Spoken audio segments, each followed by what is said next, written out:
market cap doesn't apply to XRP, then it wouldn't apply to Bitcoin, ETH, and others, meaning their price should be higher, correct? No, I'm not to say that the market cap doesn't apply. It does. It doesn't apply to any crypto that's a network or a protocol, in my opinion. I think that that's an archaic way to look at things that's, good for stocks because all of the shares that are currently being traded on the stock market are available for trade. But most people look at total supply of a crypto, even if there's a portion that's locked up or not circulating or not available for trade, as part of what's available for trade. And so they price the market cap accordingly. I think the correct way to price market cap would really be available supply times the current price. So for XRP, if you look at the total supply, there was originally 100 billion minted. Bitcoin would have 21 million total. There's not 21 million Bitcoin on the market, right? So there's about 20 million Bitcoin that have been minted. You could make more Ethereum at any time. There's no cap on Ethereum. So it's hard to say like what the actual market cap of Ethereum would even be because the total supply is arbitrary. Like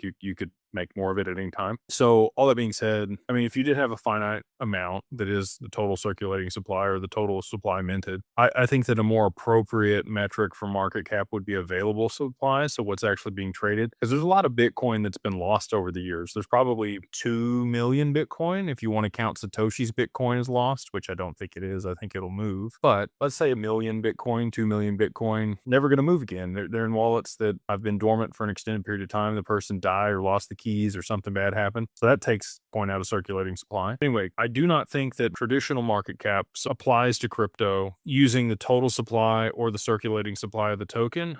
I think if you were to apply it to available supply of the token and current trading price, that would be a more appropriate metric for people. And then, so like if you looked at XRP as an example, people are like, oh, there's 100 billion of them. And if you applied $1,000 XRP to 100 billion, it's it's a quadrillion-dollar market cap. But realistically, the available trading supply might only be 1 billion. And 1 billion times 1,000 would be $1 trillion, and that'd be $1 trillion market cap. People can conceptualize that. There's companies that are already $1 trillion, right? I think that that's a much more realistic way to be able to price these things. And I think people are using the wrong number when they're calculating market cap. Now, again, I don't think that that's even the best way to look at this stuff. I wrote a whole white paper on the liquidity index and the equation that I put together to be able to come to how to grade a token's liquidity. I think that that is a much better metric for a protocol or a network that moves value versus, traditional market cap that you would use for stocks. But if you were going to apply it to these digital assets, again, I would look at available trading supply and not the total supply of the crypto.